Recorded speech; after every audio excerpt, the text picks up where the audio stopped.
Hey everyone, I'm Bonnie Rose. I'm a clinical herbalist, and today I'm going to answer a question in a type of kind of ask the herbalist sort of way.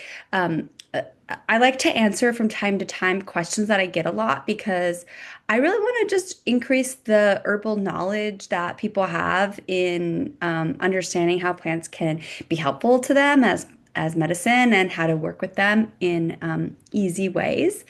So that's what I'm here to talk to you about today. The question today is what's the best way to dry herbs? How do I dry herbs? I hear this all the time. I myself have had this same question, and let me tell you a few different ways that you can do it. I have um, learn the hard way. Keep in mind that if you don't properly dry an herb, if an herb is just put into a jar or a bag or anything that doesn't have a lot of airflow, when it's still wet or partially wet, it will get moldy. Um, so you definitely want to make sure that it is fully dry before you try to store it for tea or anything else. And there's a few different ways that you can go about this. One thing that I want to mention is that a lot of times people will get a bunch of herbs. This is oregano. It is a little old. It's been in my refrigerator. I got it in like a farm box, and so I didn't like really know exactly how I wanted to use it. I probably used about half, and it's just been sitting for a while. So I thought I would show you all how I might try this today. Oregano is great culinary herb, and also can make a tasty tea. It's known as an antibacterial and really great for the immune system. So I have this oregano here. It smells really good, and I'm ready to dry it. Something that you will see a lot is that people will say, just put a little string or rubber band on it and just hang it in your kitchen like this. Now, it looks really cute if your friends are coming over and you want them to think that you're really cool, like do this, and they'll ask you about it, and it'll be like a great conversation starter. But the reality is, in your kitchen, it's not the right environment to properly dry an herb because you have things like pots with steam that's going to bring moisture into the environment. Depending on where you live, I live in the Bay Area and in San Francisco, it's really foggy. And so most of the year, it's more moist than you want it to be. And it's also not really that hot.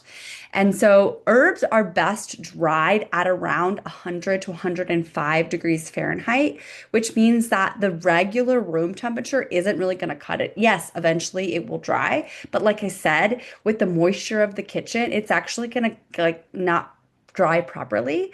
And so this is something that I don't recommend doing is just leaving it in your kitchen. Plus, you're gonna get like whatever schmutz and things is like in the air on this. And I don't know. I don't like to think about that. I just want my clean herb dried, as is. So the cheapest, probably quickest option is to do that hanging thing, except put it in a paper bag and make sure it's loose, like maybe take it out of the rubber band here. And that way there's not going to be like a dense area. You could do this and kind of let hang this up. Again, it's not ideal, it's not the right temperature, but at least it's covered. The other option is this is really great in a car. Why? Because a car gets hot. Even if it's not that warm out, if it's like 65 degrees, 70 degrees, it will get hotter in the car and this will dry. And so if you have a car, I don't have a car, but if you have a car, you can always just put your herbs in a bag, put them in the car.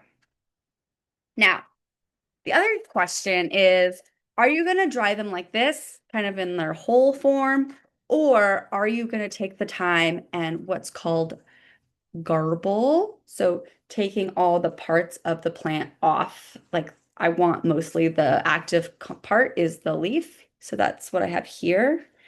And you can separate each leaf at a time, or you can have like a little piece like this that is like a little bundle. Um, And additionally, you might even need to chop it further depending on how big the leaf size is and how what your intention is, right? It's helpful. It's not necessary when you're drying something to think about how am I going to use this. As we mentioned, oregano is a really great culinary herb. So maybe you don't want a whole leaf of oregano. Maybe you want to chop it up, or you could leave it whole, and then when it's dry, it's easy to crumble, and you can crumble it later.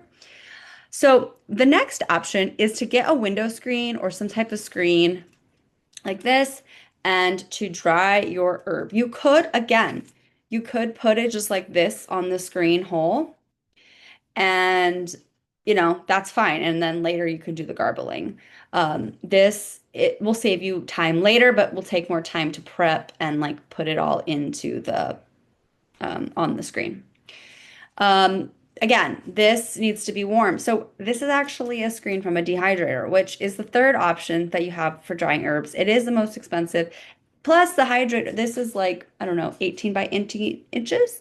And so this does take quite a lot of space. So I will usually keep my dehydrator out in my kitchen in the summer, but it took me many years before I decided to even invest in one. And had the space for it in my kitchen. So if you're in a shared kitchen or there's not a lot of space, it can be hard to have and justify a dehydrator. So not everyone's going to have a dehydrator, which is why I mentioned the first options.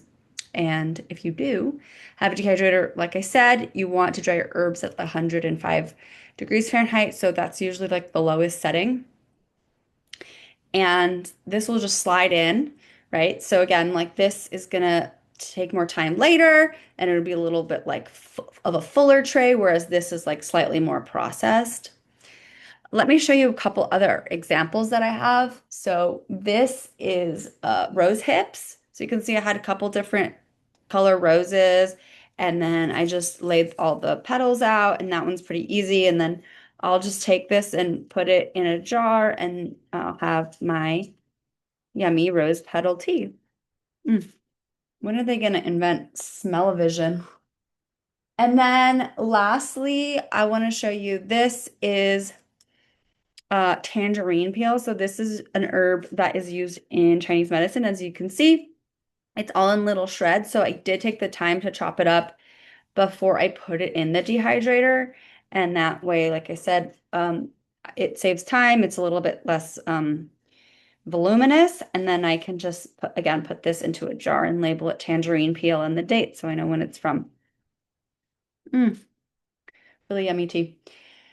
That's what I have for you today on Ask the Herbalist. So, if you have questions and you're curious about something in particular, especially something general, but could be specific, let me know what you're interested in learning, and I will be back with another video or article in my newsletter, Whale Mail, which, if you're not on Whale Mail, I definitely recommend. It comes out every Whale Wednesday, and it's different. Insights into herbalism, things for you to do for your well-being that are easy, and also event announcements and other community herbal links. So, thanks so much for watching, and I'll see you next time. Bye.